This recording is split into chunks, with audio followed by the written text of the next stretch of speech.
Hello, I'm Chuck Wolf, Chief Executive for Charles J. Wolf Associates, LLC. As a motivational speaker and a leadership consultant and executive coach and trainer, I often work with very successful people in their companies.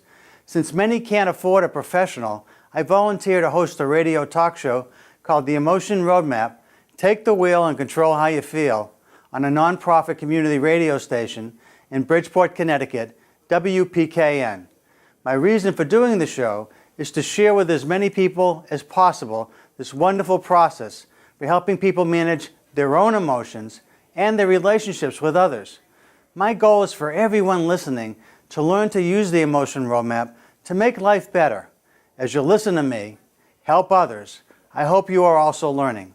As a Simsbury resident, I'm delighted to be able to make the show available through Simsbury TV. To learn more, go to my website, www.emotionroadmap.com. Thank you for listening and watching. And this is Chuck Wolf, and you're listening to the Emotion Roadmap. Take the wheel and control how you feel. I want to welcome all the regular listeners that like to tune in and to hear my show. And I also want to welcome anyone that's new to the show and just tuning in for the first time. If you're new to the Emotion Roadmap, take the wheel and control how you feel. I'll tell you a little bit about the show in a moment. If you're a regular caller and you want to just call in and you got something you want to ask me about, because that's how the show works, I'll give you the number. The number is 203-336-9756. Again, if you're new to the show is all about helping people deal with life's challenges. Sometimes the challenges show up in your home. Sometimes the challenges show up in your neighborhood, in your community, in the organizations you belong to, in all kinds of places in your personal lives. But a lot of the challenges also show up at work, and those sometimes are things that have to do with you being a leader in the workplace, maybe a leader through influence, maybe a leader through organization structure. You're on top of a pyramid where you're the CEO, the chief executive officer, or you're somewhere in between the chief executive officer and a team leader or supervisor, middle manager, a senior executive, junior executive, and we've got a caller right away. Okay, just 1 second. Hi, this is Chuck Wolf. You're on the air. Who am I talking to, please? Let's see if I get that working. This is the second time I've called in, but I just wanted to say, in the workplace, there's a Harvard study that just came out recently. I'll send it to you. Maybe you could post it. It's about really reducing stress in the workplace, and it's very simple. It's really just about connecting with people and saying hello, going up to people genuinely, but just saying how they are, not being creepy about it, but saying, going around, occasionally just, walking up to people that you might occasionally speak to and just connecting. So anyway, I'll take the answer off air, whether you've seen that. Well, I'm sorry, I missed the very opening. For the connection didn't take place. So I'm sorry. What was your first name, if you want to give me it? My first name is Doug. Doug, and it's a Harvard Business Review study, you said? Harvard Business Review study just came out, about reducing stress in the workplace, and it's as simple as just making connections and saying hello. I'm not sure I saw it. Was it in the magazine, or was it just something online? I think it was in the magazine, but it was something that the Sandy Hook Promise sent out to their Promise leaders. Oh, interesting. So what I'll do is I'll send it over to you, and you can have a read through it. Oh, thank you very much. I appreciate that. Is it something that appealed to you, I guess? Is it something that informed the way you do business or the way you interact with people? Yeah, I'm on the road mostly, and so I don't get into the office, as much. Most of my interactions with my colleagues are over the phone, and it can tend to be all very transactional. This is what I need. Can you do this? This is everything needs to be done yesterday. And so when I do go into the office, I do try to go up to the people that I speak to regularly on the phone and shake their hand and see how they are. That's interesting, Doug. Are you in a sales role of some kind? Yeah, I'm in a sales role, working as a wine salesman here in Connecticut. Interesting. So you're finding this. The article is about relieving stress, but it's also about building relationships. It sounds like.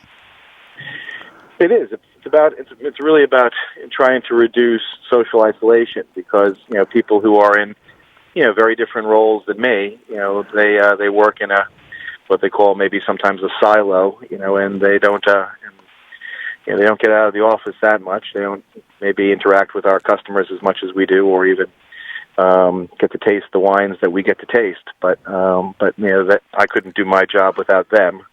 And so it's very important that there's some type of feedback loop. And sometimes it's just about going over to their desk and seeing how they're doing, maybe looking at the picture of their kids.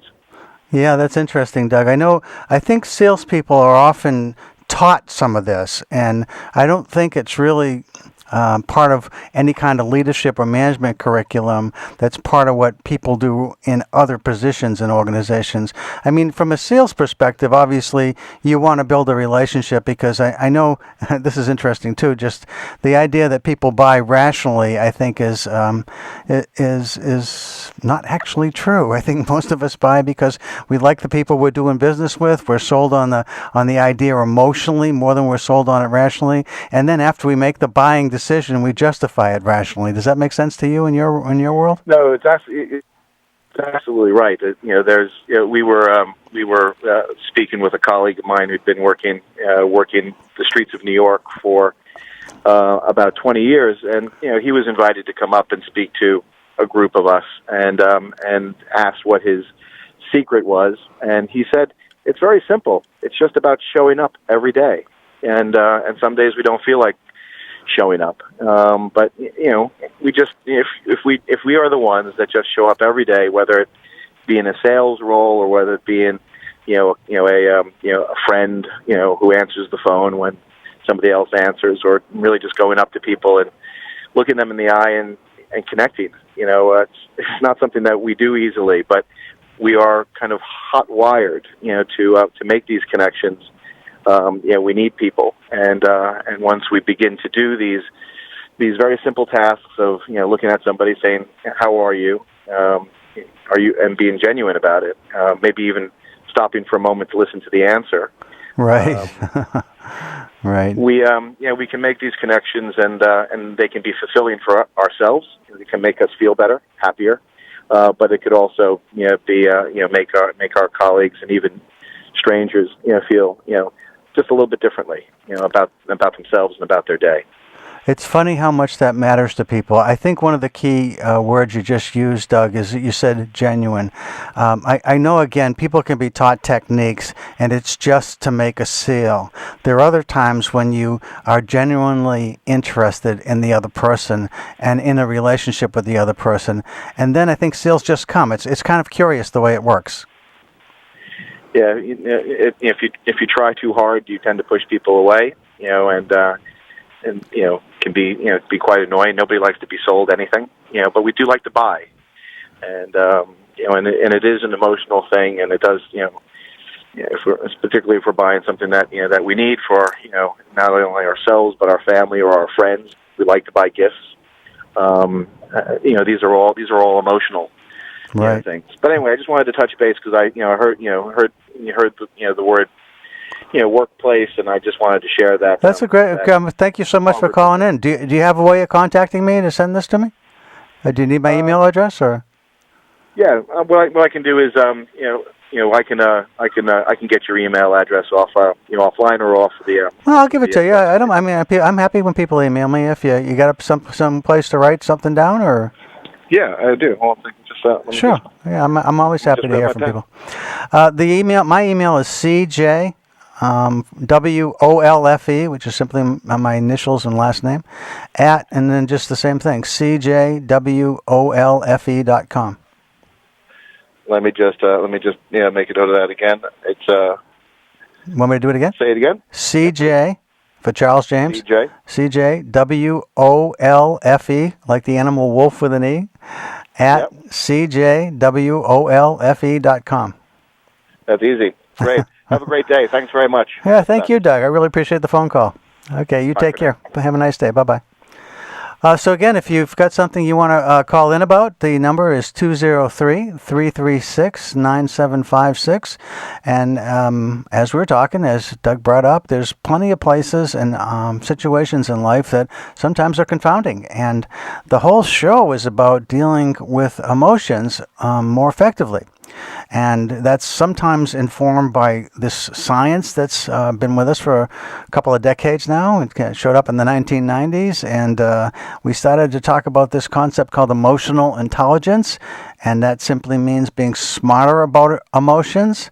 The definition I like to use is that emotional intelligence is the ability to identify, use, understand, and manage emotions in ourselves and in others, and to influence others' emotions.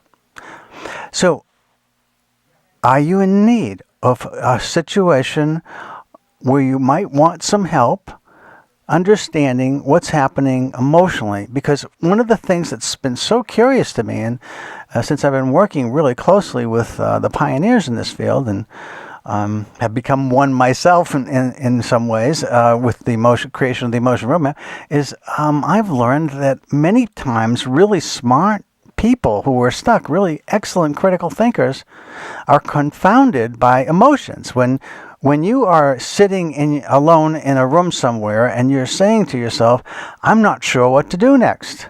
I'm really stuck. I'm worried about escalation. I'm worried about a decision I have to make. I'm worried about the impact on others. I'm worried about the impact on myself. And all of these kinds of things that are rattling around in your brain are influenced by how you're feeling. And when smart people, in my experience, are stuck, it's almost always because they're struggling with an emotion or emotions inside themselves, or with the people that they might have to have an interaction with, or are relating to, or have to get something done with. So it's often something going on inside you, as well as, in certain instances, it involves others. And sometimes it seems like it involves lots of people. And when that's the case, I usually ask, well, who are the really key people that your situation involves? And then I ask you, how is he or she or they feeling, once we know who the key people are? And then we look at it and we think about, so if these are the feelings you're currently having and they're confounding you, and you're uncertain about how to proceed, this idea of a roadmap says, well, maybe you want to have a different feeling for you and for others who are key to what you're trying to get done. And by a different feeling, I mean that the science of emotional intelligence has taught us that there are certain emotions that are better than other emotions for a particular task. So if you call in and you're stuck and you want to share a situation that you've got, what I try to do is help you get unstuck. I help you by focusing on the emotions that are in play inside you, the emotions inside the other key people you're dealing with, and what would be ideal for all of you to feel. What would be ideal if you could make magic happen and go from the feelings you're having to the feelings you want to have, based on what you think makes the most sense to you? How do you get there? Well, that's where Freebo, one of the musicians I ran into once working at this station at WPKN, had this song called The Personal GPS. And I'd like to think of myself as trying to be people's personal GPSs on this stuff. How do you get from one feeling to another feeling, from one point to another point? And it's really interesting. When I teach about this stuff, it's really, you can see like an emotional map, how it lays out, what it looks like. And it's kind of a rich experience. So if you've got something going on in your life that is either at work, what kind of things are problems at work? Well, as Doug pointed out, sometimes we feel isolated, sometimes we feel alone. But when you make those connections, it relieves stress and it helps you to feel a sense of belonging. You feel included. You feel part of something bigger than yourself. And that is often a way of feeling like, hey, life is good when you feel this way. Life feels better when you have relationships that matter. Now, I also know, in my experience, that salespeople are taught how to do these things, and they aren't sincere. That's why I picked up when Doug said, and I really believe for Doug at least, it's genuine for him. And I really believe, in my experience, I'm a small businessman. I've had my own consulting firm for a number of years, and when I'm selling, I'm not trying to sell my product. I'm trying to build a relationship. And when the relationship is strong, people want to work with me. And when people work with me, I try really hard to not only meet their expectations, but to exceed their expectations, and also to understand who they are. Not just what they need immediately, but who they are and what's important to them. And I do generally care about people. One of the reasons I've been doing this show now 10 years is because I like helping people. And so if you've got something going on in your life and you'd like a little bit of help with it, I encourage you to call me. The number to call is 203-336-9756. 203-336-9756. And if you choose to call and I'm able to help you, the beauty of doing this on the radio and why I do it and why I've been doing it for 10 years now is because I believe that everybody listens and learns at the same time that you're being helped. And so my goal is to make the planet, the world, a safer, more peaceful place.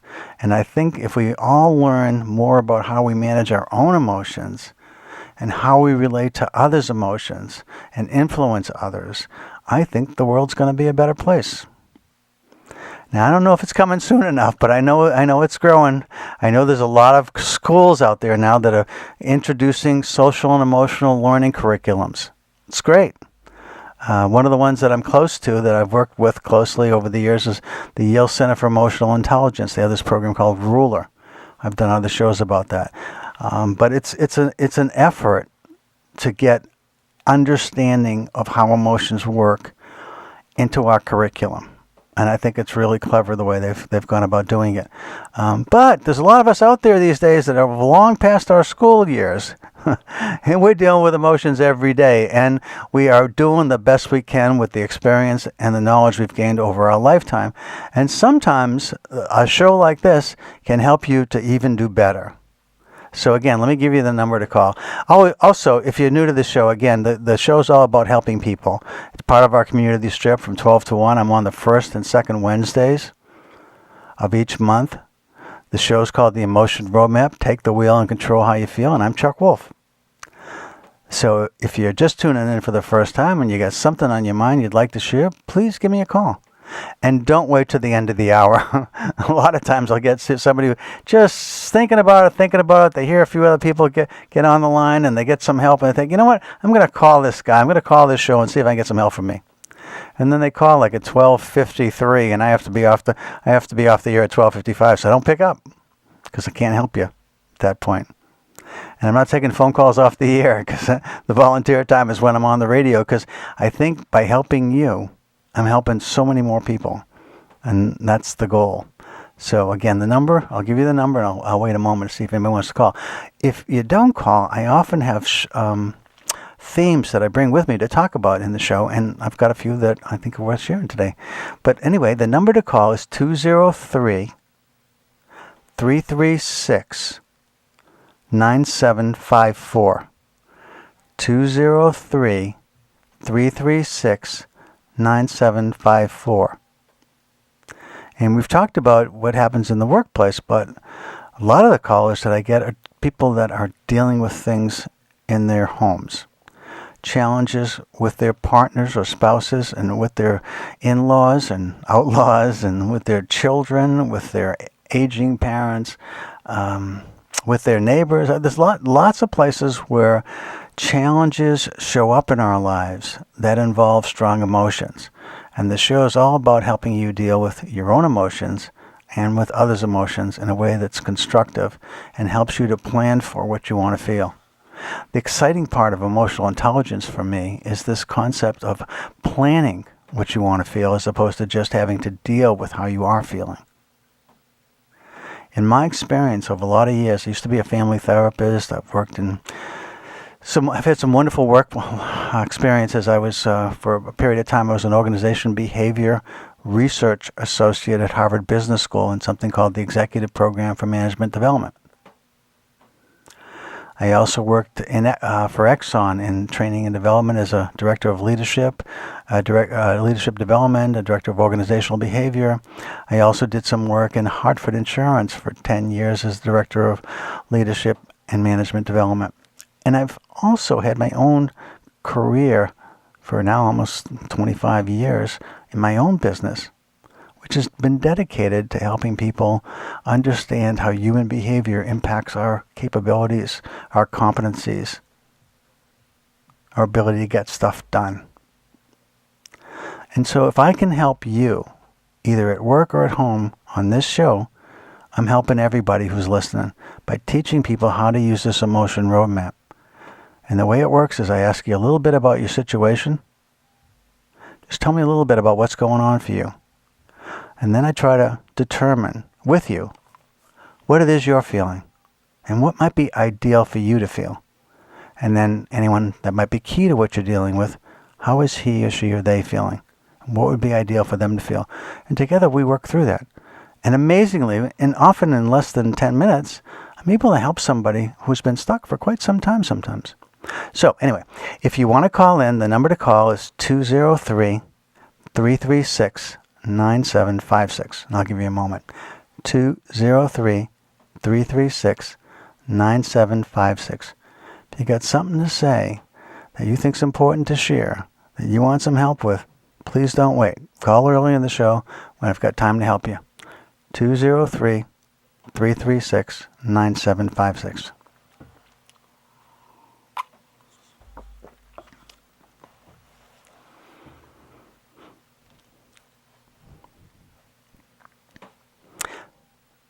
Sometimes that's motivational enough to get somebody to call in who's thinking about calling. I'll give you another moment and give you the number one more time. 203-336-9756.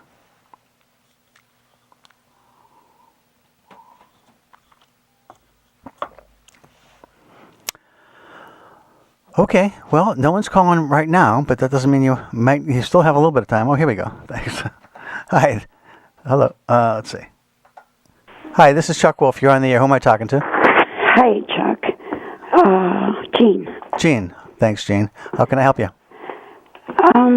Well, it's a rather loaded topic for the end of a show. I just turned on the radio. I really love your show. Thank you. I've gotten a lot out of it. The times I've listened to it. Thank you. But how many minutes do you have left? I got about 30. Oh, you do? Yeah. Anyway, I would like to help people. Even as they say, just one. Spare them from going through what I have gone through. And be able to talk about the prevention of suicide. That's a tough topic, but go ahead. Well, as much as I want to help, I'm not quite at the other end yet, where I'm in a great place, to go and speak to people about it. So, due to what happened to me, I had severe health complications. Uh-huh. Very, very severe. And I'm looking at amputation. Okay. After 2 years of pure hell. And it's all from being a burnt-out caregiver, sole caregiver, caretaker for 10 years. Okay. And it's very hard to feel wonderful about having to lose a limb. Sure. And it's very difficult to be actually just me, because I find that people that do know through gossip treat me horribly. I mean, they just turn the other way, literally, and pretty much run. Actually, across the street. I'm far from a violent person. And it's that part of it is very hard. But the other thing is the physical disability I have now. It's very hard to feel super grateful. Happy I survived. When now I'm faced with this, and it seems to me I do have a sense of humor, and I see myself as a cruel joke, like figures that would happen to her, you know. Okay. But the hardest part has been with my family, who couldn't even visit me in the hospital, even though I was there for almost, a very long time, months. And they couldn't visit Eugene because they couldn't handle it? Is that why, or is there some I reason? suppose so. But to have many of them just say I couldn't fit it in, you know. I was there for 70 days, for God's sakes. Yeah, okay. So that's very tough, too. And sure. Actually, before all this happened, I was, a fairly happy person, very, very involved in the community, and an activist, environmental activist, and loving wild. I was a very, very passionate person, super passionate person. And I keep thinking I would love to spare just one person. The pure hell that I've been through. I'd have 9 surgeries. Wow. And just to have to go through some of what I did. I mean, I had to go through, rather. I don't feel like, obviously I'm having trouble because I'm on a live radio right now, but right. I've always wanted to help people. I took social work, I took classes in social work, and through the environment, I wanted to help kids. So that part of me is still there, but it's like I'm facing, a tough decision that took me 2 years to finally make, and it's really scary when you don't have any support. So your decision is around this amputation that you're talking about? Yes. Okay, so let me just kind of see if I can capture what you're saying to me, Gene. You've had some really rough times relative to health issues. You basically had what was a nice life. You seemed to be living in a way that you were very positive about life and about yourself. And then something happened, and the illness and physical disabilities complicated this in a big way, and the support you would have hoped that you had kind of disappeared, and my guess is you're at least disappointed, maybe even angry about the fact that people didn't come visit you that were family, that people don't want to talk to you and run across the street if they see you, and you're struggling with all of that. And you mentioned suicide in the very beginning, so you must have had some thoughts along the way that you felt like at some point, I wonder if it's worth it. And so far you've made the decision that it is worth it. And for people that face similar things, maybe in terms of trying to help somebody else, you might share, what was it that made you feel like it's still worth it?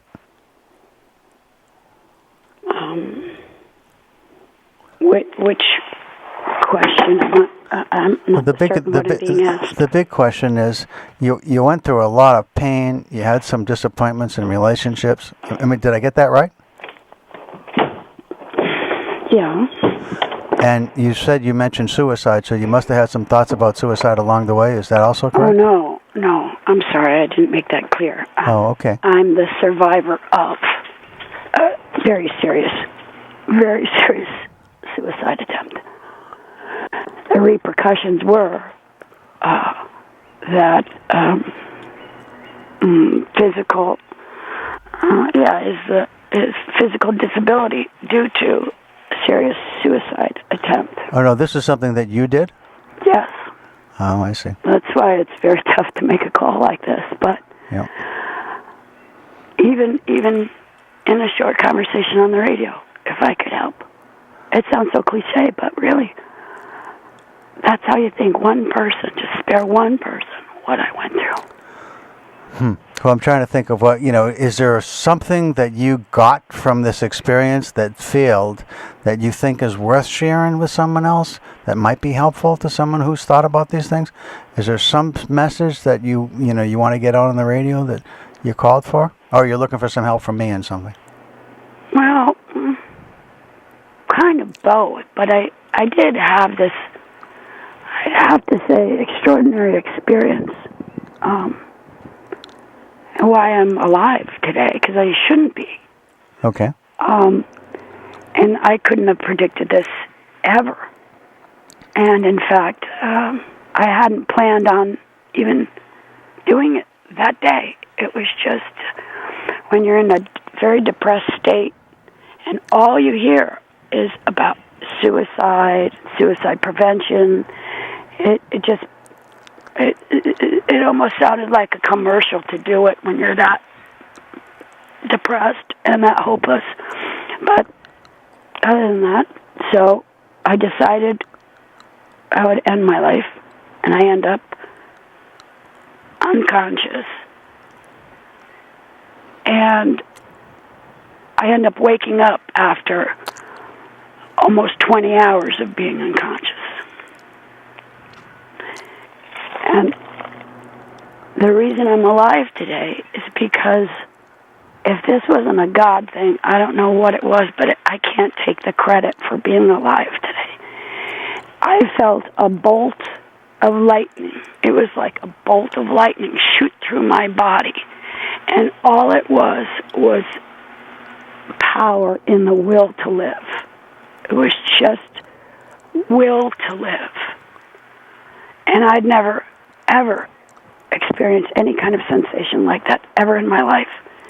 And somehow I was able to get to a phone, find a phone, call the right number long distance, and ask for help, as an ambulance help. But no one can, that's kind of what I want to maybe say, is that I couldn't have predicted that at all. I couldn't have predicted that I would survive aspirating what I had taken and not choking to death from that. I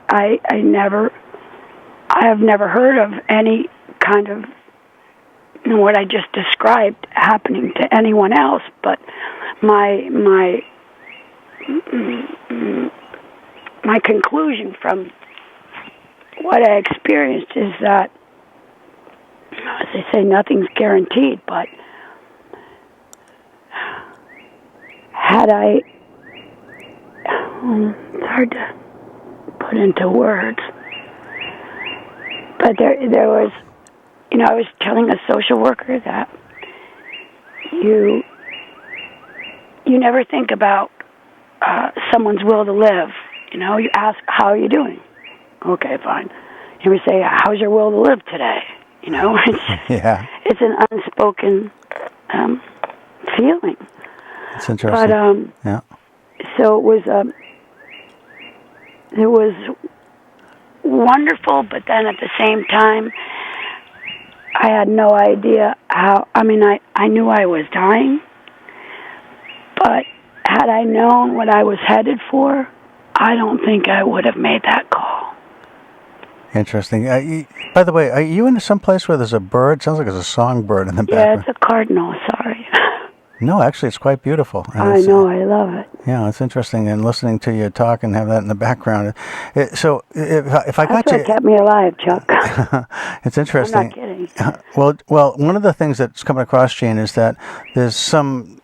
For you, it feels like maybe a divine intervention, and you were ready for it to call it a day and end of life, and somehow, some way, you lived, and you want to share the message that if you could have known what you known at that time during that day, you wouldn't have made that choice, and you're hoping that your message comes across and makes some difference for at least one other person who might be listening today. Does that sound like it captures it? Yeah, more or less. My mother would joke with me often that I would take these risks, and as far as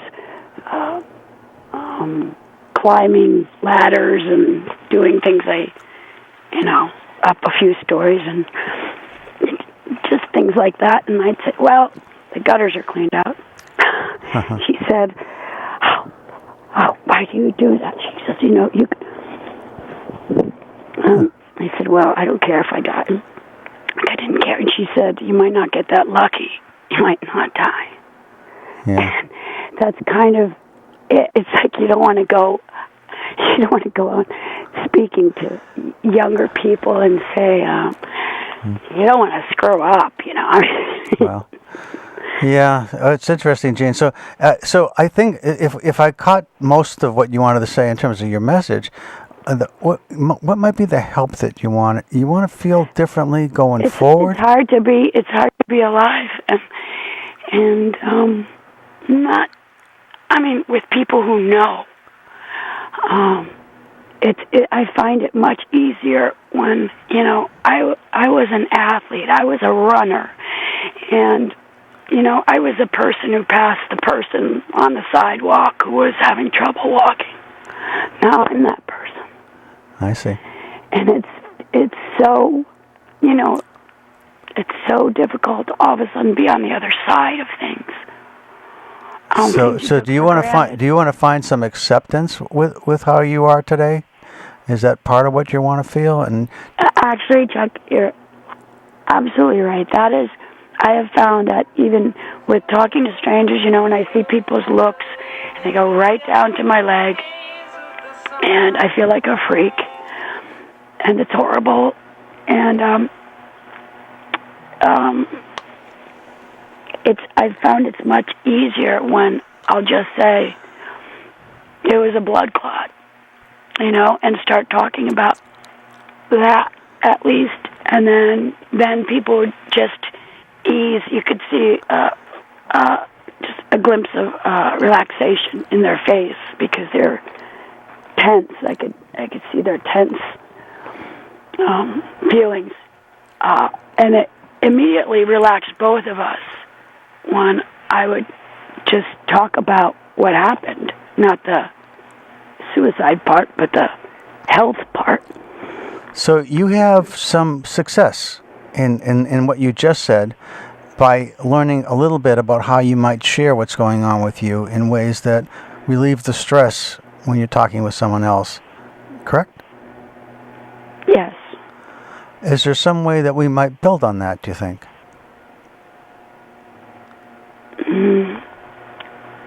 I wish I could, but for this amount of time, it's been the most difficult aspect has been from my family,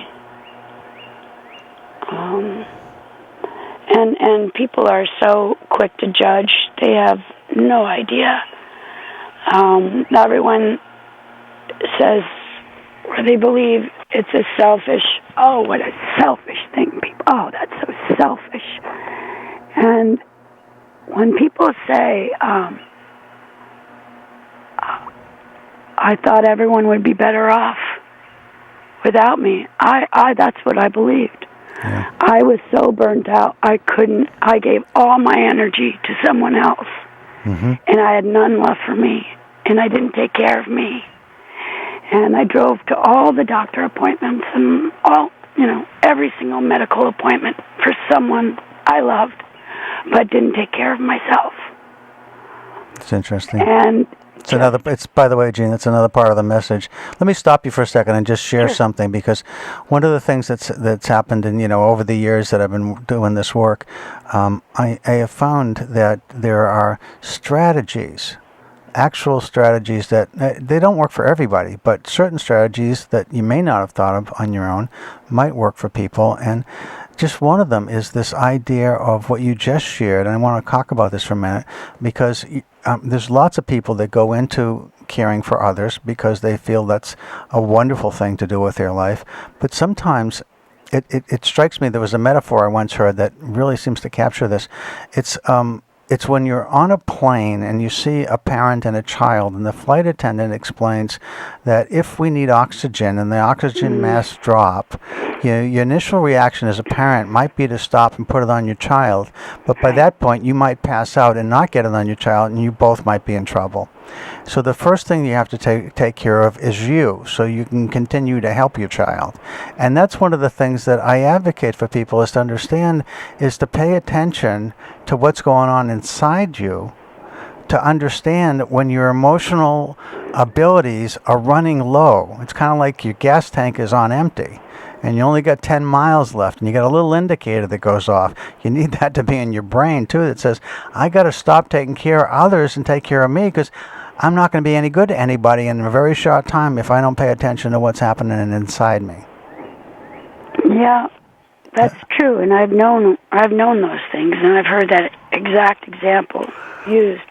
So part of what I want to share with, part of what you're hopefully sharing and lots of people are learning about is this message about, if you don't take care of you, here's what's happening to Gene, it could happen to you too. So pay more attention than you might otherwise. Make sense? Oh, of course it does. So one of the things that might be helpful to you going forward, because I think part of this is you're looking for some strategies on your own. It's interesting. One of my best friends is somebody who has got cancer, and he's hoping to beat it, but he got some bad news the other day, and he doesn't know if he's going to beat it. But he's someone that has worked with me in this field of emotional intelligence for a number of years, and he said to me, Chuck, I'm using every strategy I ever learned to keep myself upbeat, to keep myself going, because I don't want to lose. I know I might lose, but I want every day, I want to be the best I can be while this is going on. And I want to make the people around me feel as though I'm being the best I can be, so they're not feeling so sorry for me, and that they're still enjoying their time being around me. And he's working really hard at that, and I actually hope he's going to be on next week, because I asked him, I said, would you like to talk about this on the air, because I think it's a great story, because now he's not choosing anything to happen to him, this just happened, but I just love the idea that trying to take what he's learned about being more effective managing his own emotions is working with him in dire circumstances where, he's facing the toughest situation all of us face, which is, the end of life scene. That's interesting that you even mentioned that, because that is something I feel horribly guilty about. Horribly, horribly guilty. As soon as you said it, it just felt like a jab. You feel guilty because because I was healthy, and look what I did. And that's how my family is. She did it to herself. So how about for you, just thinking about how you want to feel instead of how you are feeling? You talked about being a runner and being able to pass people on the street. You're not the only one who's done what you did. But there's lots of people, unfortunately, that have contemplated this, and a number of them that have actually been successful, and some that have failed like you did in terms of actually making the act work. But one of the things, Gene, maybe that might work for you, because you've been a helper, you've been a carer, is maybe you're going to be faster to get back to being healthy than other people who have faced what you faced before. And you set that as a goal for yourself. And you start, instead of feeling bad about what's happened that you can't change, you start to think about, well, if I want to feel different, what do I have to do to be the person that goes past other people that have done what I've done?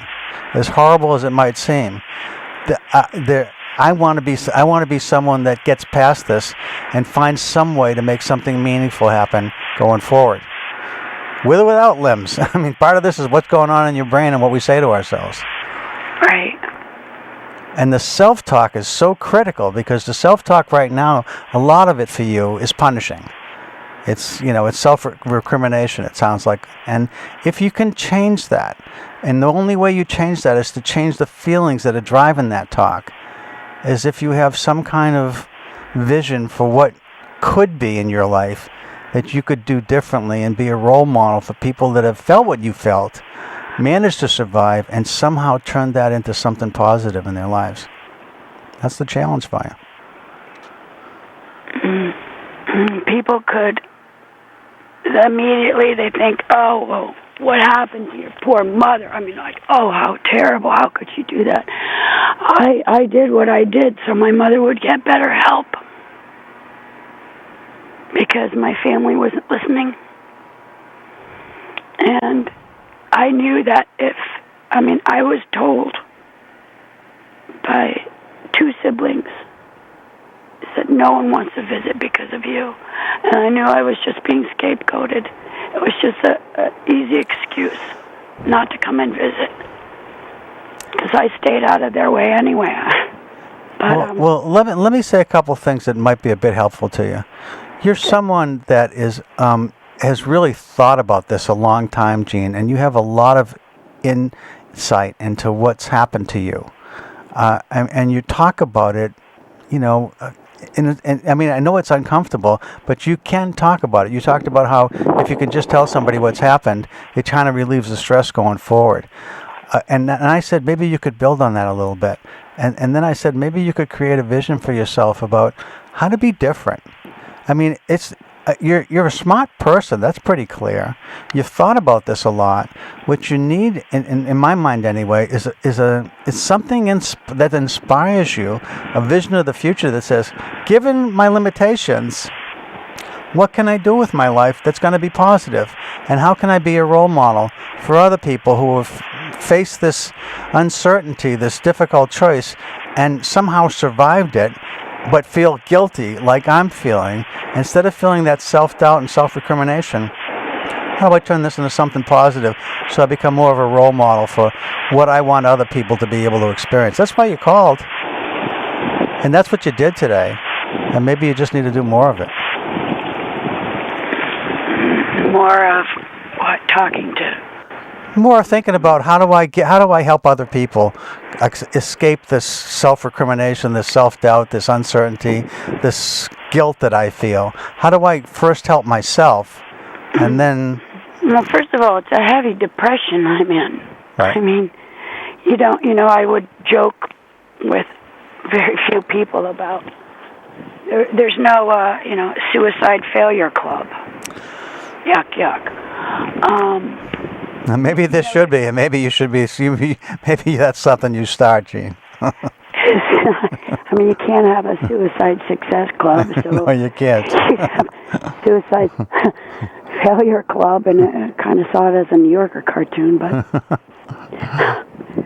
there is no one to talk to, really. I called up the suicide prevention line, and I told the woman that I did want to help people. Yeah. And she gave me some numbers to call, and I said, great. I called both numbers, left messages, and I was treated like I was, I don't know, vermin. I don't know what else is.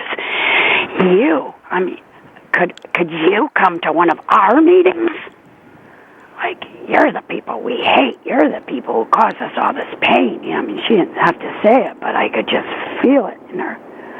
No, you wouldn't be allowed to come here. So it was suicide survivors' families. Yep. So, I mean, but there's no support group I know of. I mean, be in a very dark room of a basement somewhere in, I don't know where.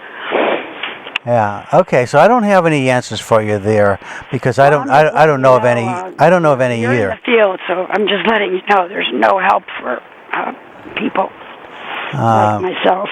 And I'm not sure how to direct what you do next, but I can tell you this: you're clearly smart, and you got stymied on a few phone calls that you made. But I don't know that giving up is the best choice, and believing that there's nothing out there that exists, then maybe something needs to be created, and maybe you become a passionate advocate for what you think needs to happen for anyone that's gone through what you've gone through. If nothing really exists, how do you make something happen? And one of the things that's nice about this show, Gene, is that, my guess is after you hang up, there'll be people that will call in and just have some thoughts about this. Whether they're helpful or not, I don't know. But a lot of times people feel what you're feeling in terms of feeling empathy for you. and want to find some way to be helpful. Now, I don't know what the right choices are. Maybe there's some kind of religious group. Maybe there's some kind of even going to a state representative or someone that's a federal government representative and say, look, there's nothing to help people like me. What can I do to get something started? And just, I mean, again, you sound smart. And so I think you're in a depressed mode, so you're giving up too easy. And maybe the thing that you want to do is challenge yourself to not give up and to be committed and passionate about it. Because once you get engaged and once you decide you want something different, the depression lifts a bit. You get knocked down again every time you get a phone call that rejects you. But it isn't about how often we get knocked down. Too. What's that? I have to leave my home. Well, it wasn't mine, but I have nowhere to live. Okay. So I'm going to be a new amputee with nowhere to live. What kind of help can you get from the state? Is there any kind of help? I don't know, but I'm assuming that there's. All waiting lists are filled. I mean, it's really, it's as I said, I was the person who was donating. I was the person who was giving. And I'm not trying to sound like a saint, but no, I understand. No, I mean, you sound like a really nice person. Now, one of the things that strikes me is you felt like somehow there was divine intervention. That's why you're alive today. So do you have any kind of religious convictions or any kind of organization that you belong to? Well, that's the thing. I'm a recovering Catholic, and church hasn't been a big part of my life, and I'm not, that's the really striking part about it for me, is that, I believe in God, and I believe in nature as my God. Like, nature is the art of God, as it goes. But that's what makes me feel better. But what happened to me, that if I ever had a doubt, what was that I felt? It was the most, and I don't have words for it other to say it was as if a bolt of lightning of nothing but will, just will. And it wasn't, I talked to a doctor about that experience, and she said, as much as you don't take credit for your surviving, you can't take all that credit for what you did. Because your mind was not in the right place, obviously. But that relieved a bit of guilt, which is a definite.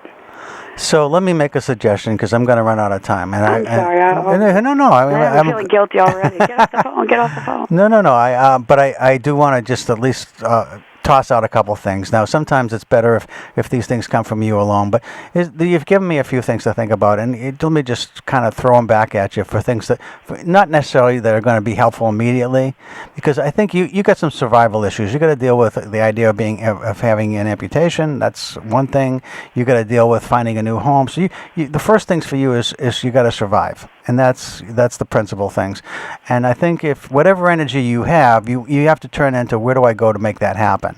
And that's one thing. And I know that you said you were a recovering Catholic. Now, that's just curious to me, because in the background, when I ask you, who's that beautiful songbird, you said it's a cardinal. And that just makes me think of the Catholic Church, too. So, should I apologize or not? Well, I'm just saying maybe it's God's way of saying maybe there's a connection there for you somehow to go back and visit with any church that might be in your neighborhood or somewhere nearby and say, look, this is where I came from. I haven't been here in a long time, but I need some help, and I wonder if you can help me. And maybe it's all part of some plan. I don't know if you feel like there's any kind of destiny, but you didn't kill yourself. You're here today. You feel like God had some role in it. This is your orientation. Maybe you want to go someplace else, but that's where you started. Maybe it's worth going back there. And again, the fact that there was a cardinal singing. Maybe when you are healthy enough and you figure out how to deal with the amputation, and you got a place that you live in, and you love songbirds, and maybe you want to somehow do something with the Audubon or something that makes you feel special. You don't have to necessarily found a suicide failure club. Maybe instead you find something that gives you peace. Kind of a joke. Yeah, all right. Maybe you get something that gives you peace, and maybe it's doing. You said you were an environmentalist, and that was important to you. You love the songbird in the back. You said it kept you alive. The fact that it was a cardinal makes me think of the church a little bit, and so all that says maybe somewhere in there's a plan that's going to emerge for you, because you need something. I can't give it to you, but I can tell you that what you need is a vision of somehow living in the future and having some way, somehow making a difference that matters to you and that you feel good about. Yeah, I just don't want to throw away the fact that I did survive. And, if you believe that you survived for a reason, and you have to go figure out what that reason is. That's exactly what I'm saying to you. I always wanted to,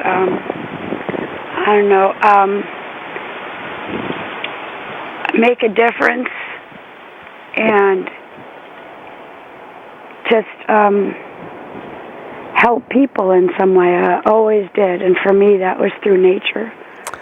So let me say to you, Jean, that I think you made a difference today in your phone call. Well, you may not have gotten exactly the help that you needed, but it was a step in saying to other people who are facing something similar, there's a will to live that you just don't know about until you go through an experience like I went through, and hopefully... Right, that's the most important thing. And so maybe that's part of what you're going to be about, and why you're still alive to share that message, All right, just before I call, I thought, oh no, what do I do? I can't change my voice. I thought about plugging my nose. Do I change my name? Oh, forget it. Oh, just do it. So maybe what you did is part of what the message is for. It's maybe it was what you're supposed to be doing, and that's the only thing I can say to encourage you. Well, it takes a lot of courage to make a phone call like this. I know it does, Give myself credit for that, at least. Exactly. So you should feel good about that. All right. Well, thanks very much, Chuck. Really enjoy your show. I know you're helping anyone who's listening.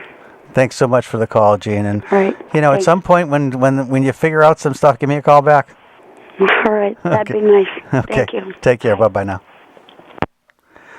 Well, folks, you've been listening to Chuck Wolf, the Emotion Room app. Take the wheel and control how you feel. WPKN 89.5 FM, listener-supported radio. And we do need your support. Thanks, everybody. Bye-bye now.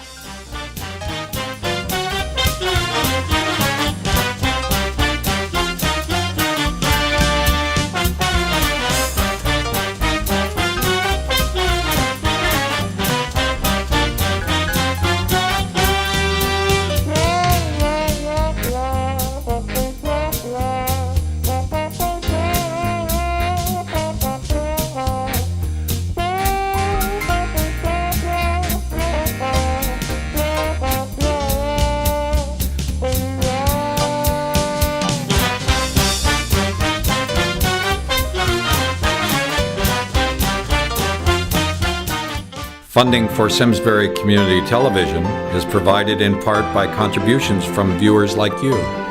Thank you.